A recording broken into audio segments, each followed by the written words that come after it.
listening to the DolphinsTalk.com podcast, the most listened to daily Miami Dolphins podcast on the internet. Miami's got Dolphins, the greatest of all. Come on, Dolphins fans. Time to fins up. We're in the air, we're on the ground, we're always in control. And when you say Miami, you're talking Super Bowl. Cause we're the Miami Dolphins, Miami Dolphins, Miami Dolphins number one. Miami Dolphins, Miami Dolphins, Miami Dolphins number one.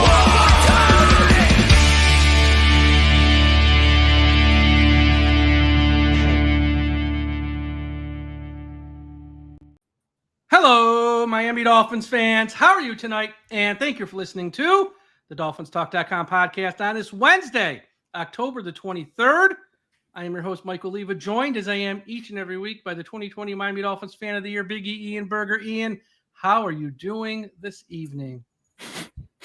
Mike, do you smell that in the air? I smell the rock is cooking. No, what's that? It smells like there's a change coming for the Miami Dolphins. I don't know quite what it is. I have a feeling we're going to talk about it during tonight's show, but let me tell you, it smells sweet, like apple pie, like chocolate, whatever your favorite pie is. It smells like that, and I am excited, so excited for this coming weekend, man. So just get all the last 5 weeks behind us, and let's get going, man.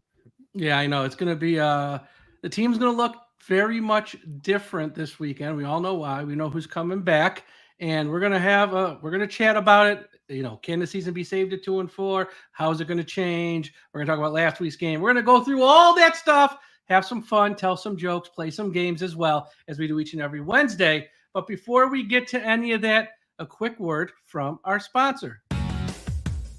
The DolphinsTalk.com podcast network is sponsored by Caneswear. Caneswear is the place to go for officially licensed apparel for the Miami Dolphins, Miami Heat, the Hurricanes, Florida Panthers, and all of the professional and college teams in South Florida. Looking for the latest jersey, a birthday gift, or the newest hat to hit the market of your favorite South Florida team? Check out Caneswear for their overwhelming selection of sports apparel. Located at 2655 South University Drive, Davie, Florida, Caneswear has it all. Not in South Florida? No worries. Visit Caneswear.com to shop their inventory from the comfort of your home, and they'll ship it to you. International fans, too. Caneswear.com is the spot that Miami fans shop. That's Caneswear.com. Caneswear.com. All right. Quick housekeeping notes before we get into all the football talk. Number one, Dolphins Talk Extra. If you haven't signed up, why not? Patreon.com/Dolphins Talk. $3 a month. We have a private message board. We have extra podcasts. I just put up a podcast a couple hours ago. We talk about we have extra shows about the Dolphins, some stuff not about the Dolphins. I did a show today, not really about the Dolphins, talking about the whole NFL overall. We have watch-alongs where you can, as the games are going on, join myself, Josh, Aaron, whatever, and join us live on a show like this as we talk, but it's all private behind a paywall. And we watch the games together. We have contest prizes. I'm gonna run a contest. So everyone, Patreon.com/Dolphins Talk. That's number one. Number two, myself and Tom Ernest will be in Miami and South Florida this week. We're gonna be all over. I know I've had a lot of people who want to reach out and have, let's have a beer, let's do this. If you want to meet up, there's a couple ways. Number one, Saturday, I know Ian's gonna be there too. Bo Campers, Fort Lauderdale. I'll be there with Tom. Ian's going to be there. There's a big event for a lot of Miami Dolphins fans are going to be there. So that's one way to do it. Also, if you just, I'm going to be everywhere. So send me a message. You know how to reach me. Twitter, email, it's all out there. And maybe we can meet up. That's number two. Number three, I got 2 tickets to sell for this game. And they're good tickets. Section 219, which is like 45-yard line-ish. Row 1, club level seats, row 1, nobody in front of you. I also got an orange parking pass. If anyone is interested in these seats, they're not free, but I got to get a little something for them. You can reach out to Ian. He'll put you in contact with me. Reach out to me. Send me a message on Twitter at Dolphins Talk, or send me an email at DolphinsTalk1977@gmail.com. 2 tickets, row 1, club level, 219, orange parking pass. I'll throw in pretty much. So if you know someone who wants, if you want to upgrade your seats, let me know. Not looking to rip anyone off. Just give me fair market value, essentially, and I'm honest and trustworthy. Ian can speak on my behalf when it comes to that. He's legit. He's definitely legit. Yes. I'm legit. Okay. Dolphins, Colts, 16-10, another loss. So before we get into what's going to happen next, let's talk about the loss to the Colts. We don't spend a ton of time on it, but they lost 16-10. It was ugly again. Ian, what are your thoughts? I'm going to go from the approach of the positive side, and it sucks. And I actually watched this game with my father at his house, his apartment, with his fiance, who came kind of later. And it just felt like, again, we were missing something. We were missing something, and that something was being able to throw the ball down the field. I really felt that Mike McDaniel came in with kind of what we asked him to do, which was run the ball. But how many times over the last couple of seasons have you seen both the running back and the fullback fumble the ball at, important moments during the game? Especially these guys, you just don't see Raheem Mostert fumbling a ball. It's just, anyway, I was encouraged that there was less penalties this game than there had been. At least it felt from my angle that there were less penalties this game than there had been the prior couple of games. Also, got to talk about the Miami Dolphins defense, because I think they've done a really, really good job. Especially, it feels like every single week they're getting a little bit better. Now, of course, too, the level of play at quarterback has not been of the Josh Allen caliber quarterbacks, but I still feel that the defense has been holding their own. So again, I was really disappointed. I ended up leaving, and I never do this. I left my dad's house at like a minute and a half, because it was one of those emotional moments where I really felt we could have won that game. We could have stolen it, left, being 500 when Tua's coming back. So it hit me, and it was hard for a little while, but then, the Band-Aid has been ripped off, and now we are back at it again for this coming weekend with Tua coming back, and with these other things that I've already mentioned that I felt were positive. So anyway, what about you, Mike? Well, my point of view is going to probably be a little bit different. They are now 2-4, and to me, they can maybe win a few games from here on out, but I don't see any path to the playoffs at 2-4, even with him coming back at quarterback now. And the most disappointing thing we saw last Sunday was it's the same people who make the same mistakes week after week after week, and there's never any accountability. And this is how you go 2+ decades on a playoff win. There's a culture in Miami. It ain't a good one, though. And I think the big thing I took away from this game, Mike McDaniel's just not a head coach in this league. And I know look, he's a likable guy. It's year 3. But it never changes. All of a sudden, you want to integrate the fullback some, great. Use him a little more. He has the past handful of games.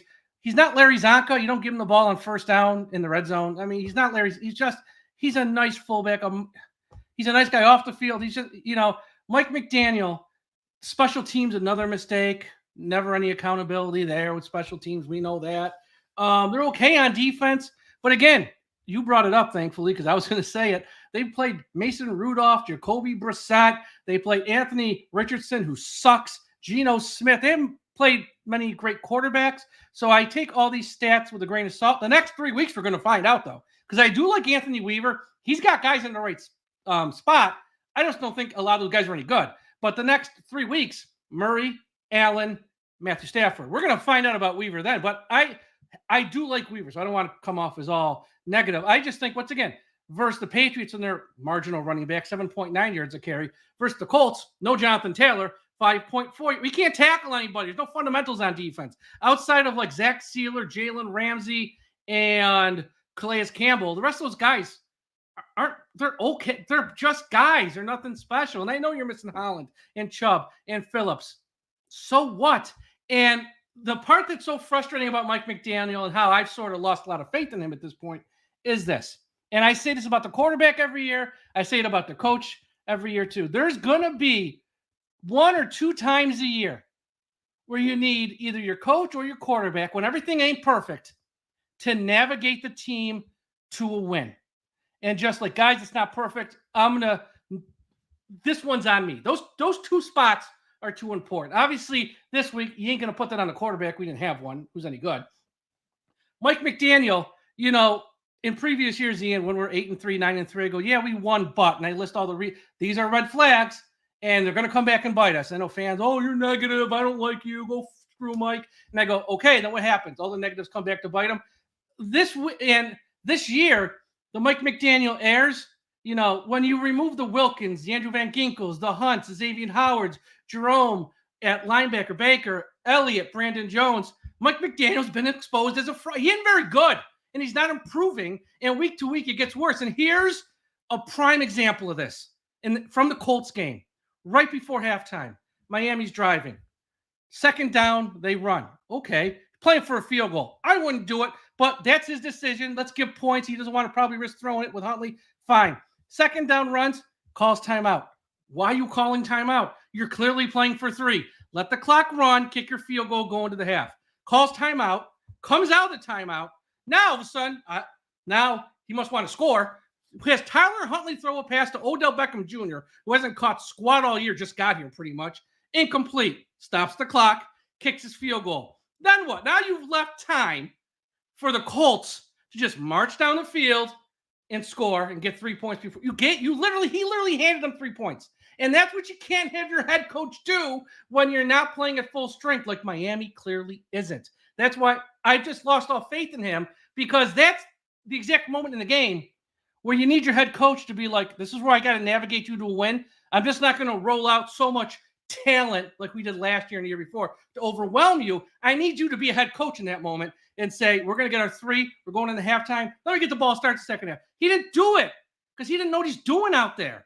He's the worst game day coach I've seen the Dolphins have in many, many years. Those 3 points were big. Why? You lose 16-10 that last drive. If it's only 13-10, you can try another field goal. Probably won't make it with Sanders, but you could try to maybe tie it up and send the game to overtime. You can't. This is football 101. And plus, let's not forget, Indianapolis fooled him in the second half to use another timeout when he didn't have to, which again might have saved the last drive with Tim Boyle not knowing what, not playing with no urgency. He needed that timeout in the final. He didn't have it. He's just not any good. And see, I disagree with you, Mike. And I think, I think Mike has some great plays, but I think it's not up to him to, to actually enact the plays. I think it's up to the players to be effective and do what they are supposed to do. It's not Mike McDaniel's fault that Raheem Mostert fumbled the ball, right? I think he was calling a great game plan. That's not his fault. I think at the end of the first half, don't run it, call timeout, and throw it. That makes no freaking sense. Anyone who knows football knows that doesn't make sense. I think part of that, the part of the reasoning behind that was because he was trying to see if he could get more than just 3 points. Because I know in our mindset, then throw it on second down and try and score. Don't run it. It doesn't make any. There's no excuse for that, Ian. I'm sorry. That part. How many yards rushing did we have in the first half, Mike? I don't know, but when you're less than a minute, that's not how you call a game. You either want to score a touchdown or you're going to settle for 3. Either way, I'm fine with going either way. But you don't run, call timeout, then pass. That makes no sense because you're just leaving time for Indy. And you did. They marched on the field and they got a field goal. Either let the clock run, take your 3, go to halftime, get the ball, or throw it and try and score. I'm fine with either way. You can either have it if you want. You can't be half pregnant and try and do both. That's what he did, and it didn't work. And the results show it didn't work. And I'm sitting here in this room swearing, what the F are you doing? Because this doesn't make sense to people out there who, it's like, this is where the head coach has to save us 3 points. Let's run the clock down and kick the field goal, go into halftime with a little momentum.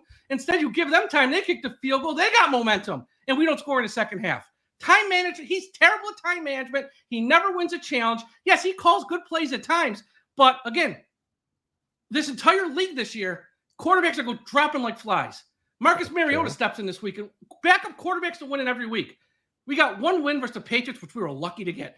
Every team winning with backup quarterbacks except for Miami. So look, I'm not saying he's like the worst person in the world. I'm just saying I don't think he's a head coach. And that's fine. A lot of good guys aren't. Some guys are just great coordinators. I think that's probably his niche in life. And if I'm wrong, I hope he proves me wrong. Please prove me wrong. I think we'll see, but I think too, and not every backup quarterback is winning football games for their team. We look at Carolina. And we look at Carolina, right? And what's the redhead guy, right? What's his name? Andy Dalton. He won that first game. He scored like 40 points the first game, but then he hasn't been able to do anything since. The Raiders, they're going through Minshew because they benched Minshew and then they put in Aiden McConnell who was the backup, and then he ended up getting hurt. Here's the reality, Mike. Here's my reality. My reality is you put any head coach in a situation where you are now on your fourth and your fifth quarterback, and you are not going to have the same level of success if you have your top quarterback in. And fifth. They didn't do anything in the off. He's got a voice, and if it's Mike White, Skylar Thompson, he has a say. He has a say. But take that out of the equation, Mike. We're on our fourth and we're on our fifth quarterback. No head coach in the NFL. No head coach. I don't care if you're Bill Belichick. I don't care if you are the best head coach in the National Football League. Chances are basically stacked against you to be successful when you have a quarterback that you signed off the street the week before and you have him starting in this offense. So, and we can complain at Mike McDaniel about who they selected and how they constructed this team. That probably goes more towards Chris Grier, but I agree with you. There's conversations there. Last year, Tua was healthy the entire season, so I think they felt like that was not going to be a problem this coming season. But it clearly has become a major problem for them. But that I think falls mainly on Chris Grier, and the decisions that he made. I mean, look at some of these other players, Andrew Van Ginkel looking like a defensive player of the year over in Minnesota. I mean, you could have spent minimal amount of money, but they didn't even make him an offer. They didn't even talk to him about potentially staying. So I don't put all the blame on Mike McDaniel.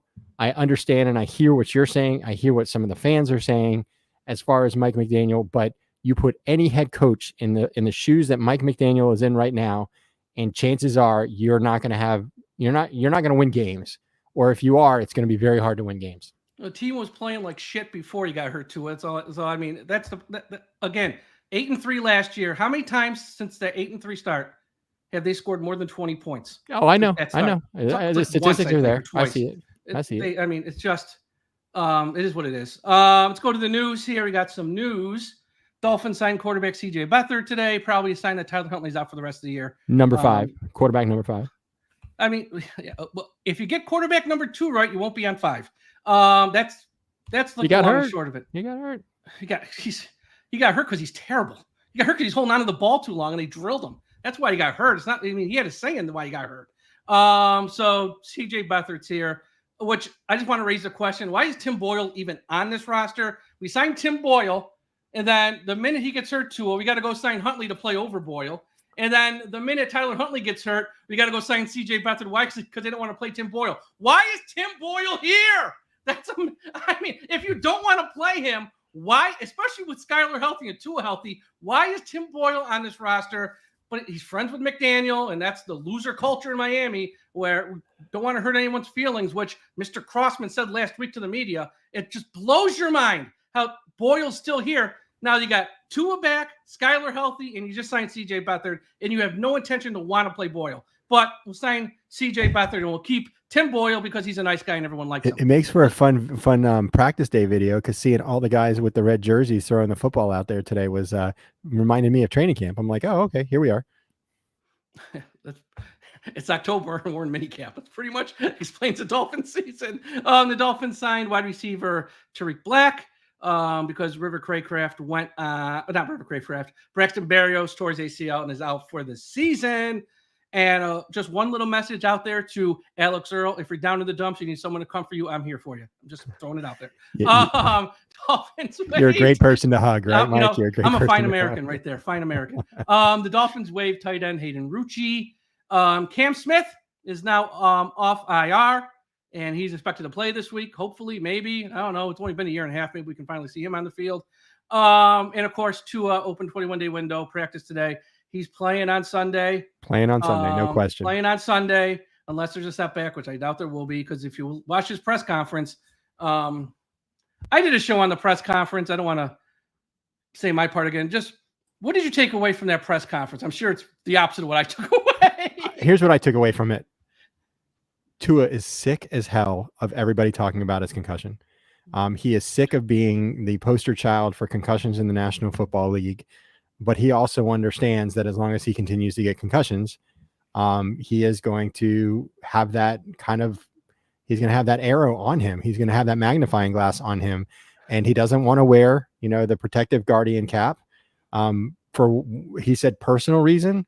Who knows what it is? Who knows what that reason is? But it might affect his performance, or he might feel like it affects his performance. Don't know, but he's decided that. Also, he has made it very clear that he will continue playing. If he gets another concussion, from what it sounded like, he will continue playing even if he gets another concussion, because that's a decision that he has made. And he continues to get guidance from neurologists, and they tell him that he's okay to play. So I really felt like he was sick of it all, the way that he was responding to the reporters. And the reporters, I think they have a friendly relationship with Tua. They did an outstanding job. I cannot say enough positive things about all of them. They asked every question that was needed to be asked. Chris Perkins was the best one of the bunch. Look, if you're going to take the $250 million contract, stand up there and answer the questions like a man. He did. He was pissy about it, which I thought was not his finest moment. I don't know why you're mad at the press. They're just doing their job. And whatever. He wants to be pissy, be pissy. And again, if he wants to wear the Guardian cap, don't wear it. I could care less. His body, his choice. I feel that way about a lot of things in life. Your body, your choice. He vote on November 2nd. But his contract, Miami Dolphins choice. And if he gets another concussion this year, Tua might not retire, but he ain't going to be playing in Miami. And by not wearing the Guardian cap, it makes it easier for the Miami Dolphins to move on from him, because it's like, this is what just like rubbed me the wrong way about this. This organization has stood by him through all of this. They gave him a $250 million contract. They have supported him like nobody else I've been supported. And he's up there like snippy and mad. Like, show some humility. Should be humble about this. Go, look, guys, I thought about wearing the Guardian cap. I, spoke to some people. I think for me right now, it's not the right call, but if something changes, I'll let you know. When asked about, the analogies were like insulting. I know he went to Alabama. It's not exactly Harvard, but saying, you could just, slide out of bed, hurt your ankle. Shut up. Sound like a freaking idiot. And then when he talks about the car thing, when I'm driving a car, there's not other cars out there aiming at me, trying to hit me. When you're holding a football in your hand as a quarterback, there's 11 of the top flight athletes in the world trying to tackle you and hit you. The analogy was ridiculous. I thought it just made him look like an idiot, honestly, what a lot of these people, Rich Eisen and Acho and stuff, like, he doesn't have to wear the Guardian cap. When he got to the analogy, he just looked like an idiot, and he did. He looked like an idiot. So whatever. I want to see him play. I want to see him play because we got to know if he can take a hit or not, because if he gets one more of these, then it's not even up for debate. They're going to move on. I think they're going to move on anyways, but they will move on then. So we got to find out, if you want the money, you want the high-profile job, you want to be in the public eye, then this is what comes with it. And he can be pissy at the press conferences, but there are consequences to actions. And when it comes to the Guardian cap, you don't have to wear it. But if there's another concussion that might have been avoidable, I'm not saying we won't truly know, but maybe you should have tried. So two things, and then we can move on. One thing is he basically made it sound like he could have come back the following weekend. He said, I was done with symptoms a week. But then I like what he did. I like that, he did give the Dolphins credit, and he said, they put me on IR because I think one of the media members, I don't know who it was pressing him on that. Like, how did you feel about being placed on the IR? And he said, they were protecting me from myself, is what he said, which is really what you expect the team to do. A lot of people, I think there's still a fraction of people or percentage of people that are probably mad that the Dolphins are allowing him to continue as a quarterback. Again, people that maybe have not gotten that medical background. Some people who have the medical background have gone that direction too. But secondly, I do think it probably is in the Dolphins' best interest, next year during the draft, rounds 2 through 4, you've got to have that backup. I think round 1. I just don't know if round 1 is going to be the right. All depends where you're picking. If you're near the top 10, you take one. Because here's the deal. This split, and it will happen eventually. I don't know when it's going to happen, between the Miami Dolphins and Tua. It's going to be ugly. It's not going to be a clean split. And I got a feeling it's going to be because he can't stay healthy. Because I don't think it's, if he gets another one, it's when he gets another one. Is it going to be this year? Is it going to be? He's clearly concussion prone. The last 2, the one versus the Packers, this one, were routine hits that were not violent in any way possible. There's going to be another one, and we're going to see. I just think, I don't know. It's going to be an ugly split, and I think you got to prepare yourself. Once again, if they win a bunch of games, but miss the playoffs and you're picking like 18th, then you might not take one around 1. But if you're anywhere near the top 10, you can slide up a spot or 2 and get a guy that you actually want, that you covet. I think you got to jump all over that because I do not trust this guy to stay healthy much at all. And I mean, I don't know who could at this point. He just can't stay healthy. I think the organization has to realize next year, even next year, let's say Tua finishes the season. Let's say we even make it to the playoffs, which I know we're going to talk about at some point. I think you still got to have that backup because even next year, if he has a concussion again next year, early on in the season, it almost feels like it's protocol now, Mike, that the Dolphins are going to place him on IR. They not going to protect themselves from a lawsuit. There's going to be a lawsuit someday. They're not idiots. They know it's coming. They have to put him in IR. So are you going to risk, losing your starting quarterback for 25% of the season? Because that's 4 games, right? 4 games out of 17. So it's a little less than 25%. You're done. Yeah. But then you're done. So you've got to have that backup plan ultimately. Yeah. Yeah, absolutely. Okay. Midway part of the show. And if you've missed some of our Manscaped reads in the past year or so, I'm going to make up for it all this week and then some, Ian, because we have a new product I'm here to promote. What is it? That's right, folks. The folks at BetUS, who I don't even work with anymore because I'm not even big fans of BetUS, but they reached out to me and they wanted me to promote this and they sent me a sample. They actually FedExed overnight me this sample.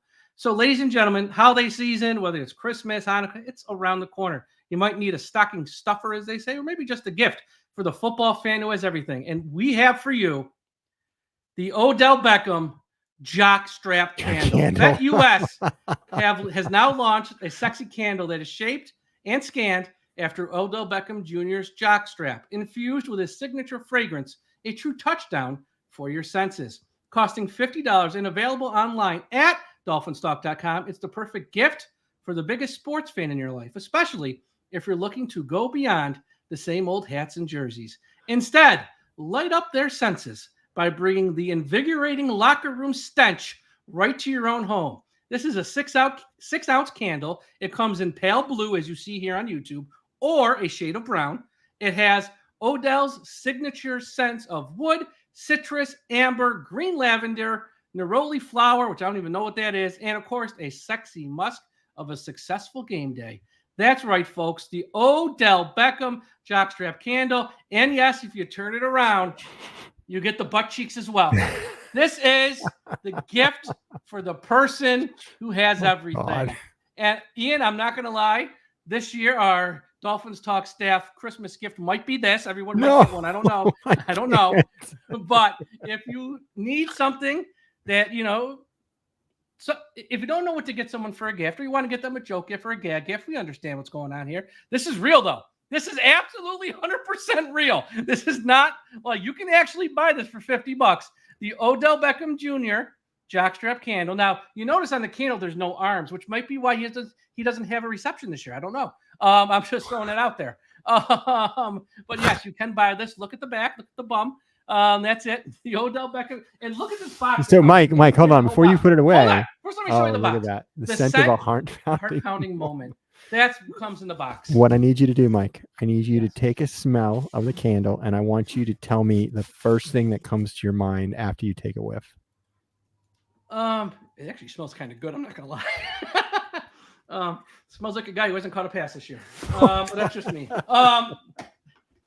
It's so bad. I was going to bring that will change this weekend, by the way. That will change. I'm going to bring this down to South Florida as a joke, but I'm like, if I get stopped by TSA, I am not going to stand there because Tom will never let me hear the end of it. Oh, so it's going to stay right here in my home. That's a good idea. That's a great idea. In the coming weeks. Yes, that is what every Dolphins fans needs for Christmas. Wow. That changed the tone of the show. Okay. Also, big shout out to everyone listening at finheaven.com. Everyone go to finheaven.com, largest Miami Dolphins message board on the internet. Also, a shout out to our friends at the I Am a Miami Dolphins fan Facebook page, run by the great and talented Carlos Hernandez.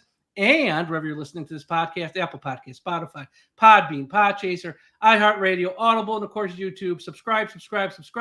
We'll have shows each and every day of the week. Tom and myself can have a post-game show Sunday, straight from South Florida. So check that out. And I know I'm going to do a show for the Patreon folks over at Dolphins Talk Extra from South Florida. Maybe I'll do another show Saturday too if I can find some time.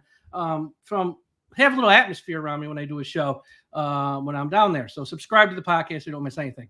All right, it's time for everyone's favorite game that's sweeping the nation, It's now time to play Two Truths and a Lie. All right, the game everyone loves. For those of you first time listeners or watchers, here's how it goes. Florida man stories. There's always a bunch of crazy Florida man stories. I'm going to read 3 headlines. 2 of them are true. 1 of them's a lie. Ian has to guess which one is the lie. We play for pride, not prize.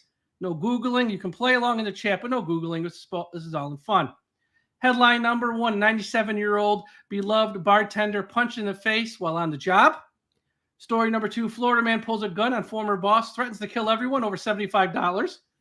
Story number 3, shoplifter gets arrested after his getaway car trapped in a car wash. So, which one is the lie? Sounds like they all could be Florida, Mike. That's a sign of a good week. That is a sign of a good week. Oh my goodness. The mall, the old person, no, Fins NJ says number 1 is a lie. That's the 90-some-odd-year-old bartender. Beloved. Getting punched. Well, and the thing is that you have some older folks that need jobs in South Florida, so they might be bartenders. So that's where I'm like thinking about that. Teddy's saying number 3. Jordan's saying 2. So we're all over the board here. All over the map. I am going to go and say that the person in the car wash was the lie. So the first 2 were the truth, and the third one was a lie. You are correct. It kind of kills the bit when you're right every week. It makes it. Yes, sir. Yes, sir. The 97-year-old beloved bartender, Fort Myers Beach. She went by the name. I'm going to say this. Well, hold on. What's the name she went by? Deputies intoxicated at the Hurricane. Okay. This was inside the Hurricane Tina's bar on San Carlos Boulevard on July 18th. The bartender, Betty Kai, affectionately known as Betty Boop by the regulars, claimed to be the bar's owner. Okay, so the bartender was known as Betty Boop. The woman who was drunk claimed to be the sister of the owner of the bar, which wasn't true. She got aggressive and punched the 97-year-old lady in the face. She was only 24. Good Lord. She now faces charges of battery on a person 65 years or older. I guess that's an actual charge when you hit a certain age. Battery on an officer for resisting arrest and providing false ID to an officer on bond for $12,250. Where was that located, by the way? What part of Florida? Fort Myers Beach. Fort Myers. Oh, that's Allie's neck of the woods. Oh boy. Yeah, I know she's not too pleased with Florida these days for a lot of reasons, but hope she didn't know Betty Boop.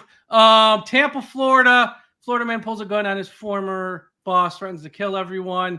Hillsborough County Sheriff's Office. Tito Evan Lloyd. Never trust a guy with 3 names.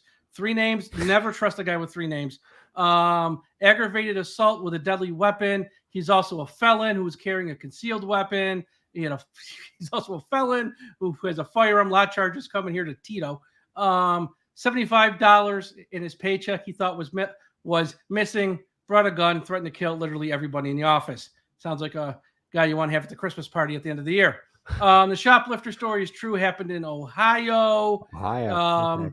He tried to steal about $500 in merchandise from the grocery store. Then went to get his car washed. Car got stuck, and they tracked the car to the car wash. Literally just turn off the car wash, walk to the car, dragged them out. That's in Ohio. So, yeah, 2 truths and a lie.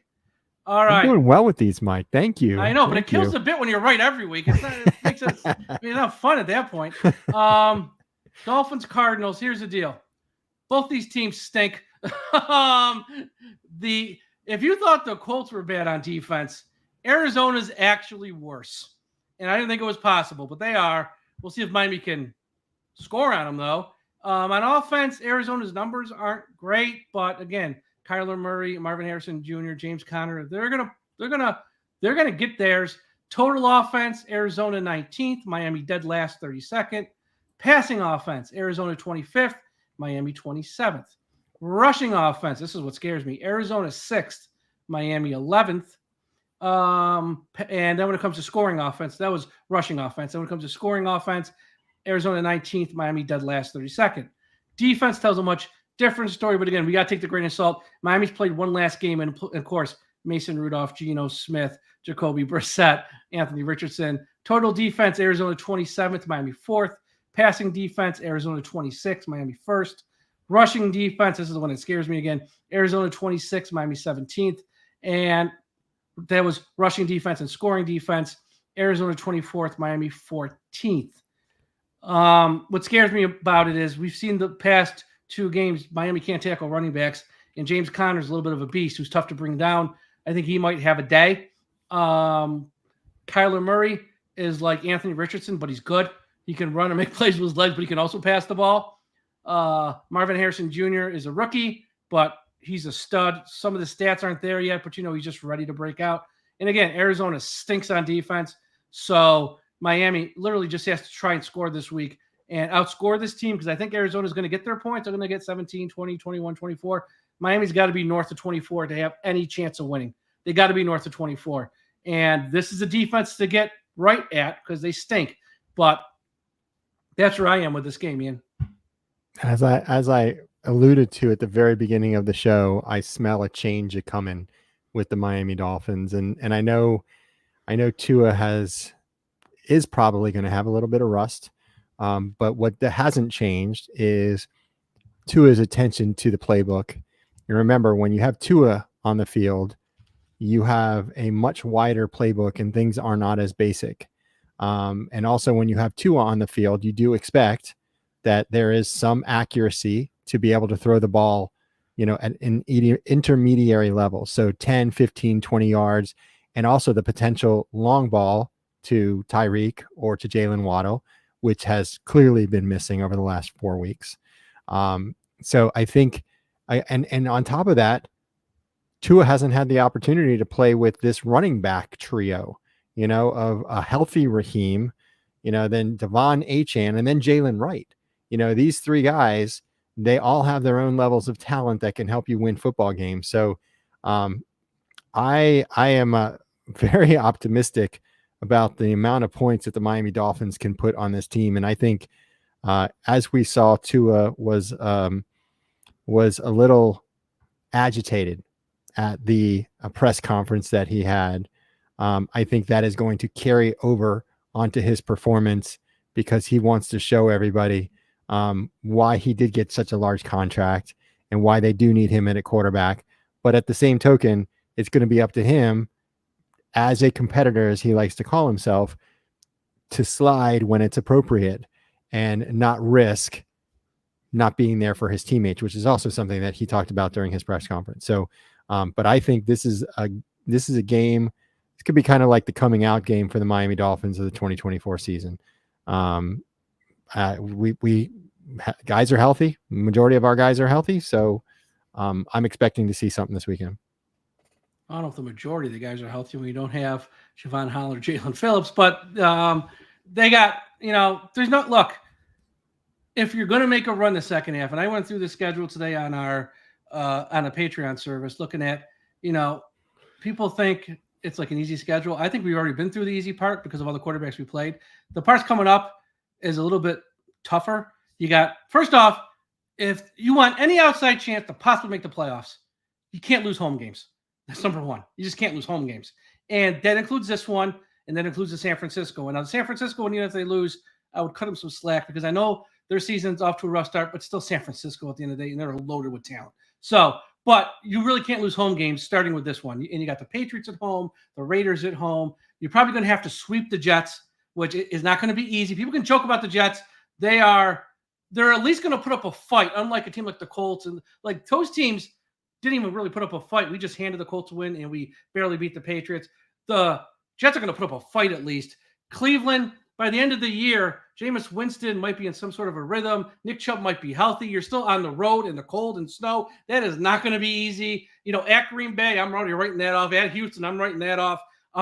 So you better win all your home games if you want any chance of this, or win them all except for San Francisco. And then you got to go on the road and find a way to beat the Bills or the Rams or the Packers or Houston. You can't lose them all on the road. You got to find a way to beat one or two. And in fact, you don't beat teams that are good, and you got the Bills and you got the Packers and you got Houston. And I mean, that's what's going to make it tough. But don't lose home games. Let's start there. That starts this week for those who are still holding out hope in the playoffs. Because if you lose at home this week, really, then for those who still are holding out hope, it's harder. really over then. Okay, if you can't beat Arizona at home, and the schedule just doesn't work in your favor because, you'll beat the Patriots and Raiders maybe, but there's not a lot of Patriots and Raiders on the schedule. Even the Rams are going to have back Puka Nacua. Matthew Stafford's there. Kupp, if he's not traded, will be there.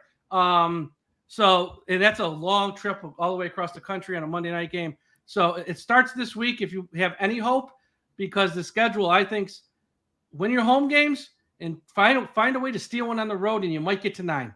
And that's probably what they got to do. And the fact is, Mike, too, that we're only 2 games back from a playoff seed, right? Believe it or not, after all this craziness that we just went through over the last 4 games, we're only 2 games back from a playoff berth. Now, of course, with that being said, we have to play better. There's no options. There's no other alternatives. If you're going to, make a push for the playoffs, then you have to win those games. Like you said, start it at home, start against some of these teams like your Raiders, like your Arizona Cardinals that we're seeing. And then hopefully we can escape, with one of these away games.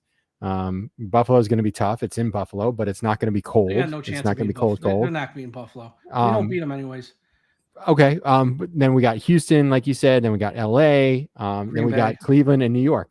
So there are some winnable games on the road as well, but we're not out of it, man. This is the change. This is the change I'm talking about, brother. Here's why I love you. And me are wired so differently, but we're still such good friends. We're still such good friends, even though we are wired totally differently. That's why I love this show. It's why I love you. We are wired so differently. I love every second of this because, awesome. You see it that way. I see it. Well, we have 2 wins. We don't hold the tiebreaker over the Colts, who have 4. We don't hold the tiebreaker over Houston, who's only 1 win behind us. So I see it that way, and you view it totally different, which is why I love every second of this. I'm going to say that I am not going to give up on the season until we are mathematically. So even if we lose at home to Arizona, go to 2-5, you're not giving up. I'm not giving up until mathematically they say we are not eligible for the playoffs anymore, because you just never know what happens towards the end of the season. Hey. As we always say, anyone can fan any way they want to fan. There's no right or wrong way to be a fan. And that's the absolute truth of it. Okay. It is the time everyone's been waiting for. It is time for... It's now time for Mike and Ian's Fearless Predictions. All right. Arizona versus Miami, Hard Rock Stadium, 1 p.m., on the Fox Network. Jason Benetti, who is awesome, and Mark Schlereth on the call. And pretty much if you live outside of Miami and like a small slice of Phoenix, you ain't getting this game. You're going to be watching it on YouTube TV. Fox has sent this game to like 2% of the country. This is not a premier matchup. This has been one of the most miserable Miami Dolphins seasons thus far in many, many years. I don't know if I have it in me to come here this week and roast our opponent. It's Arizona. Nice weather. Pretty girls. It's the Miami of the West. I don't know if I have any Arizona jokes in me. Oh, you do, Mike. You do. Let me try a few. Ian, what's the definition of safe sex in Arizona? What is it, Mike? Placing signs on animals that kick. Ian, why did Forrest Gump choose Alabama over Arizona State? Why is that, Mike? He wanted an academic challenge.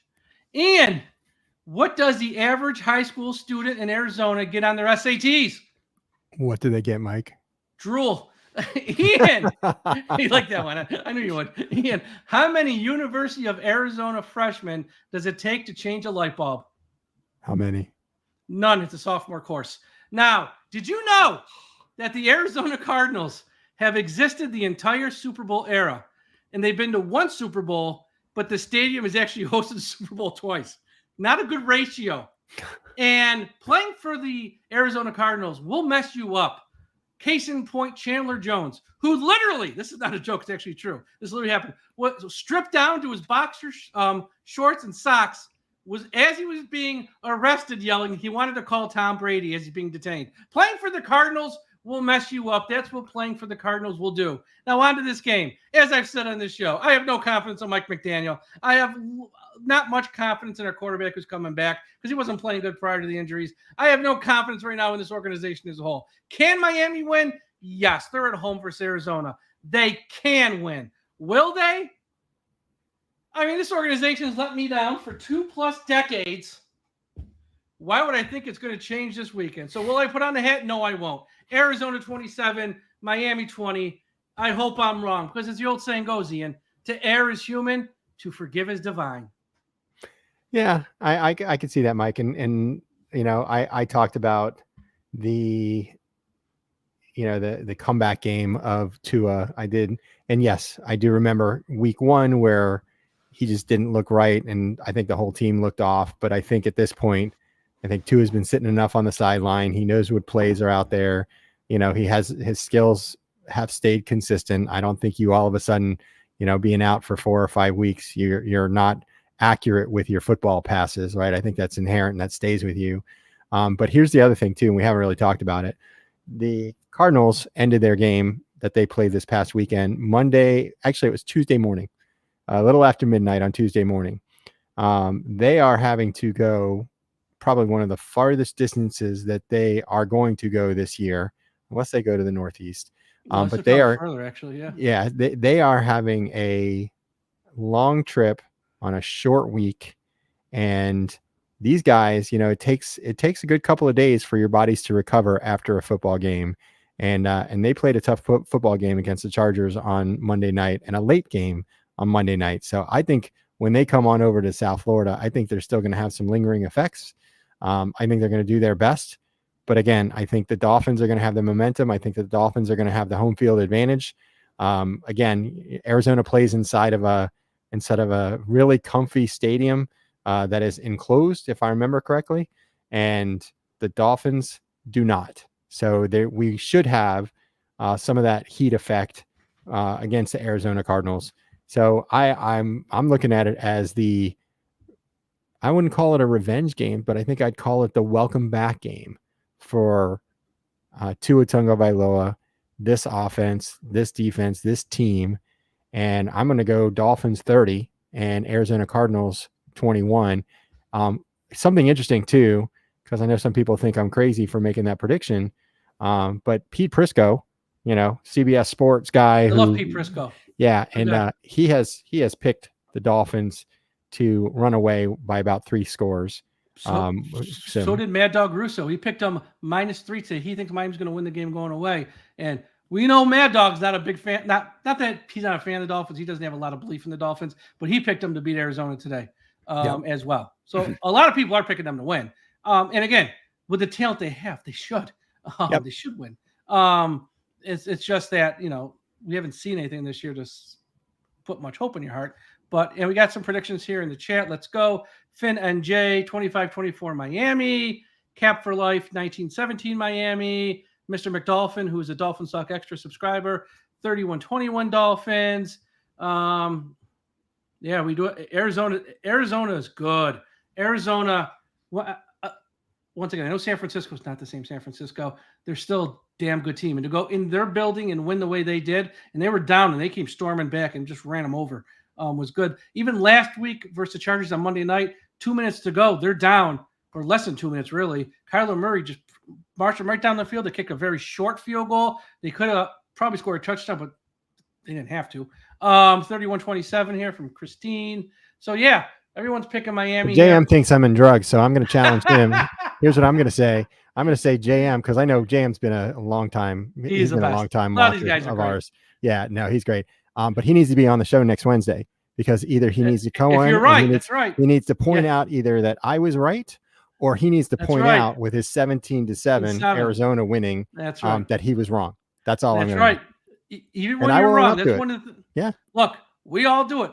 Nobody's perfect at picking stuff. We all show up, and when we're wrong, we're wrong. You got to eat it. When you're right, you're right. You can, as they say, winners brag, losers got to take it. That's one of those things they say. Now look, it's not this ain't that serious, but you know what we mean. Show your face when you're wrong and say you're wrong. There's nothing wrong with it. Everyone's wrong. But and look, for people like me, I hope I'm wrong. I want them to prove me wrong. I've been trying for 20 years for them to prove me wrong. They've never proven me wrong. That's why I get frustrated. I want them to say, eat your words, Mike. Look what we did. The team just never steps and does it. That's okay. So here's what we're doing. End of the show. All right, guys, thanks for listening. Once again, Odell Beckham butt candles, jockstrap candle. Buy it at DolphinsTalk.com. We got the link up there, or go to BetUS here. I don't want to hide the butt. Check that out. That's number one. Number two, two tickets for the Miami Dolphins, Arizona club level, section 219, midfield, row 1. No one's there, and I'm throwing in an orange parking pass. And Ian knows orange parking passes aren't the easiest thing to come by. I'm throwing it in. So check if you want it. Message Ian, message me, and I got them. They're not free. Just give me a fair price. I'm not looking to rip anybody off. Trust me, I'm not looking to rip anyone off. And once again, myself and Tom will be in South Florida. We're gonna be everywhere, but mainly Bo Camp presents Saturday for the Miami Dolphins event. So check that out. The one in Fort Lauderdale, because I know there's a few. I think this is the one that they're closing, right? Not right now, but they're closing it and then reopening it a couple of years later once they built the high rise, from what I understand. Oh yeah, okay, yeah. So we're going to be there with a lot of other Dolphins fans from literally all around the globe. So check that out, and of course on Sunday we'll all be at the game as well. Ian, we'll see you Friday night for one of our best meals. You weren't there last year. You missed a hell of a meal last year. You're going to be there this year. Yes, sir. The first meal we did a few years ago, it was very good at that one place, which I totally forgot to name it. That was a very good meal. Last year, the meal, and I wish Aaron the Brain was here this year, because Aaron the Brain, who's moving, he can't. He said that was the top meal he's ever had in his life. And Aaron's was it Jay Alexander's? Did we go to Jay Alexander's? Jay Alexander's. That is the name. And now that you mentioned it, that was the place. That was very good. Yes. Don't get that was awesome, actually. This place, though, blows it away.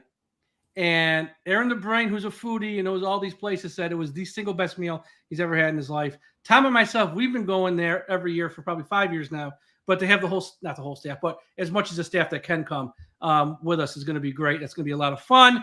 And then, of course, on Saturday, we'll hang out there too as well. So that's going to be fun as well. Everyone, we're going to have shows the rest of the week. Myself and Robert Burns are going to go live Saturday morning, because tomorrow I just can't. I'm going to be traveling. So myself and Robert Burns are going to do a Saturday morning show where I'll be at the Hard Rock. Myself and Tom after the game. And we also hired some new people on our staff. And they're going to be doing stuff on YouTube. They're going to be writing articles. I'm just going to tease you with that. There's more to this. But as they say, stay tuned. Stay tuned. Everyone, have a great rest of your week. Have a great evening. Have a great Thursday. If you're listening on Thursday, we will talk to you again after a while. But folks, don't forget, we must put an end to highway profanity. Fins up, everybody. Let's get this win on Sunday. Let's go.